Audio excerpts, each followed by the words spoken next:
Bismillahirrahmanirrahim. Assalamualaikum warahmatullahi wabarakatuh. Alhamdulillahi rabbil alamin. Ar-Rahmanir-Rahim, Maliki yaumiddin. Iyyahu na'budu wa iyyahu nasta'in. Salatu wassalamu ala asyrafil anbiya'i wal mursalin Sayyidina Muhammadin wa ala alihi wa sahbihi ajma'in. Wa ba'd. Alhamdulillah, senantiasa kita utarakan baik dengan kalimat, terlebih lagi dengan perbuatan, tanda kesyukuran kita kepada Allah Subhanahu wa ta'ala. Bersyukurnya orang yang punya motor adalah menggunakan motornya sesuai fungsinya. Bersyukurnya orang yang punya pisau menggunakan pisaunya sesuai fungsinya. Bersyukurnya orang diciptakan oleh Allah adalah menunjukkan tugas dan fungsinya untuk apa diciptakan.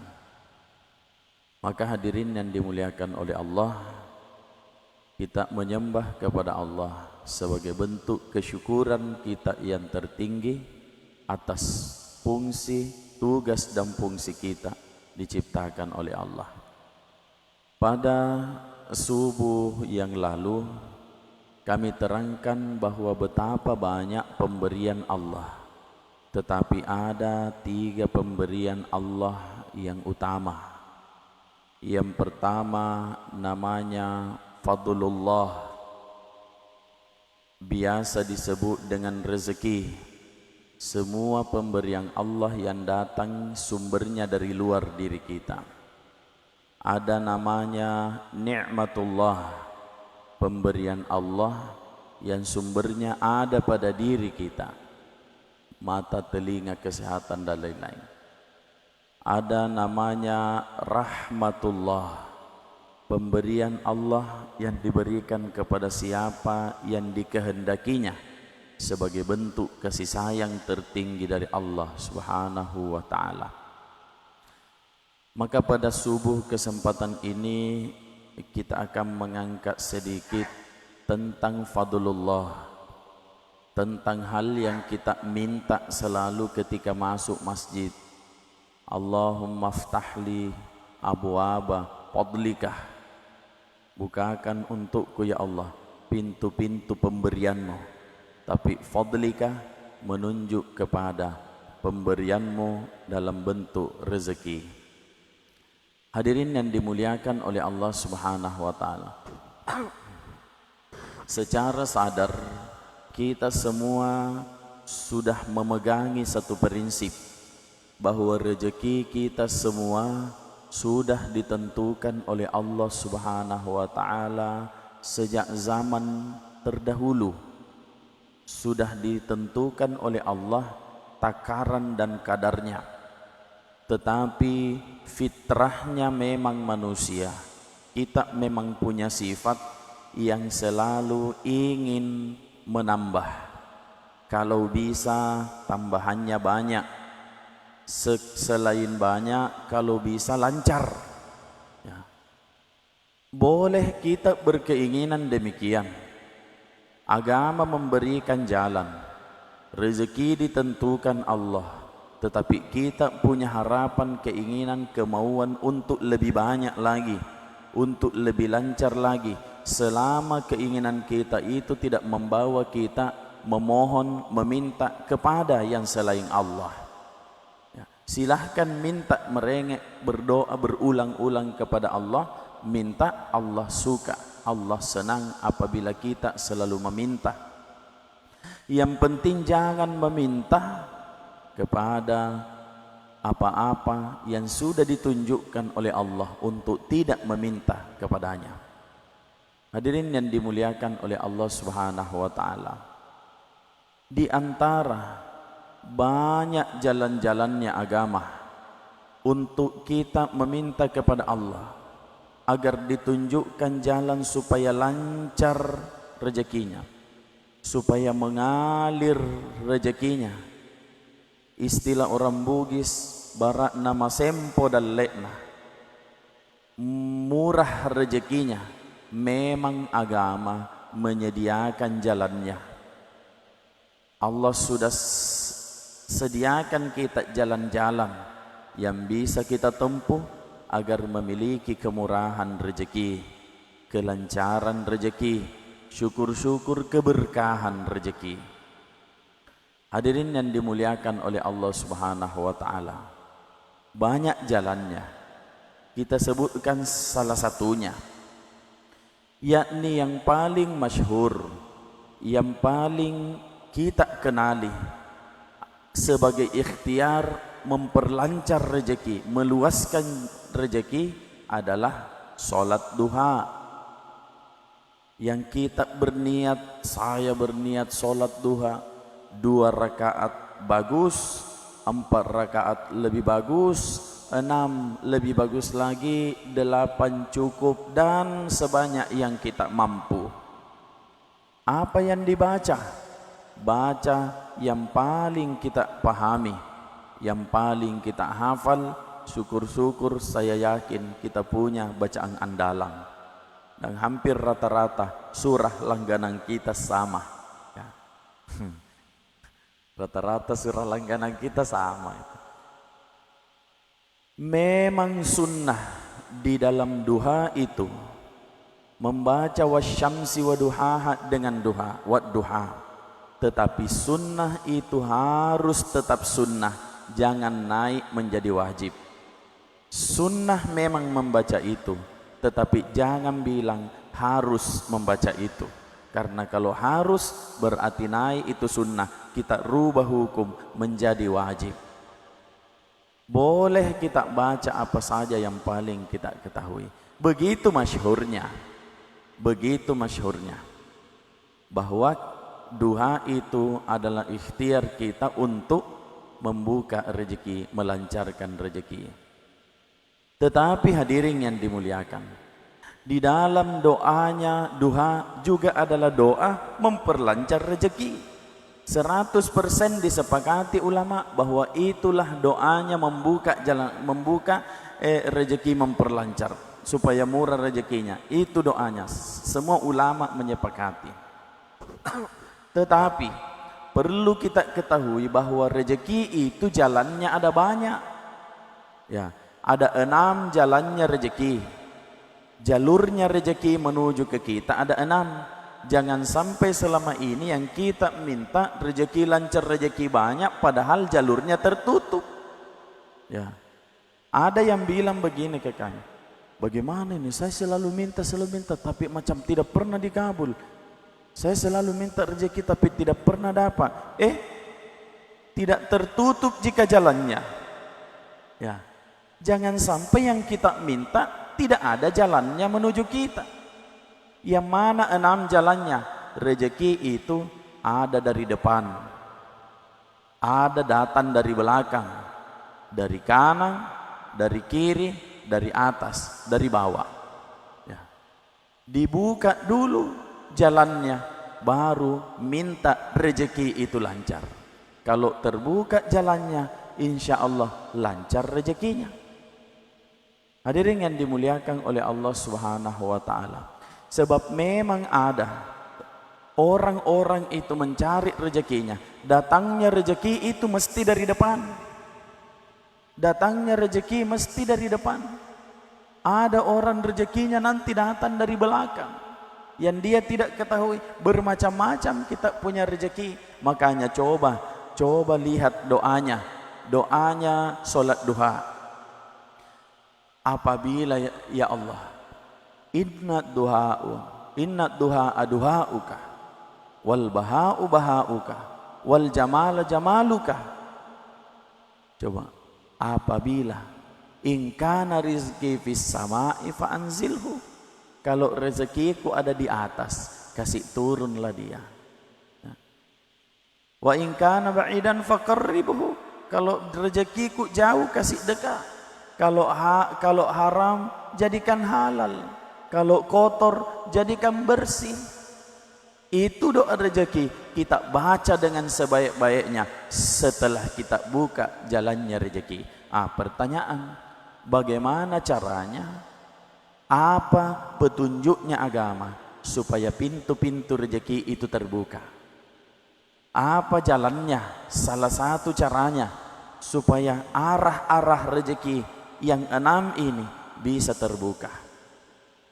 Kata ulama, ada 2 namanya Allah yang disebut untuk membuka jalan-jalannya, arah-arahnya, jalur-jalurnya rezeki yang menuju kita. Yang pertama adalah Ya Fattah. Ya Fattah artinya yang maha membuka segala sesuatu. Yang kedua namanya Allah Ya Razzaq, ya, yang maha memberi rezeki. Allah maha kaya dan Allah tetap kaya sekalipun dia mengkayakan kita semua. Allah maha memberi rezeki, tidak berkurang sepeser pun di sisinya sekalipun dia mengabulkan semua permohonan kita. Jadi Ya Fattahu Ya Razzaku. Bagaimana petunjuknya? Dibukalah kitab Al-Azkar Imam Nawawi yang tulis, ya. Ketemu lagi dengan kitab Khazinatul Asrar, sama juga modelnya. Ketemu lagi kitab Al-Ghunyah Syekh Abdul Qadir Jailani, sama lagi caranya, ya. Dan kitab-kitab yang lain yang sudah ditunjukkan, disyarah, dijelaskan oleh guru-guru kita, ulama-ulama kita. Bagaimana itu Ya Fattahu Ya Razzaq? Ya, kata para ulama kita, Ya Fattahu Ya Razzaq, Ya Fattahu Ya Razzaq, Ya Fattahu Ya Razzaq. Kapan itu? Setelah selesai solat duha. Begitu selesai solat duha, duduklah dengan baik, duduklah dengan tenang, perbaiki posisi, perbaiki perasaan, tenangkan diri, tenangkan, rilekskan pikiran, sebutlah nama Allah yang terbaik. Ya Fattah Ya Razzaq, Ya Fattah Ya Razzaq, Ya Fattah Ya Razzaq, Ya Fattah Ya Razzaq, sampai 10 kali. Setelah 10 kali, angkat kita punya tangan.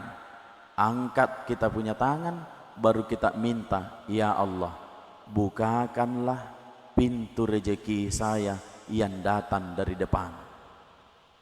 Setelah begitu, kembali baca, Ya Fattah Ya Razzaq, Ya Fattah Ya Razzaq, Ya Fattah Ya Razzaq, sampai 10 kali. Setelah 10 kali, angkat kembali tangan, Ya Allah, bukakanlah kepadaku pintu-pintu rezekiku dari belakang.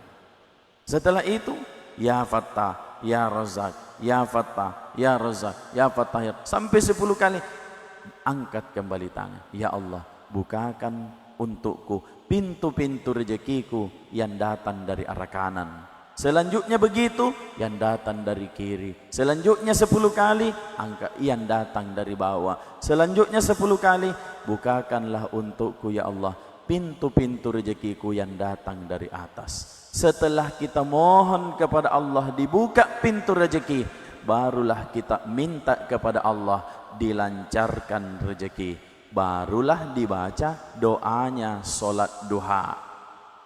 Maka hadirin yang dimuliakan oleh Allah Subhanahu wa taala, dibaca doanya salat duha. Panjang Pak Ustadz.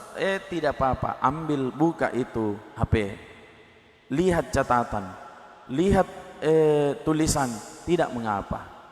Sampaikan dengan baik, sampaikan dengan perasaan yang betul-betul penuh harap kepada Allah Subhanahu wa taala.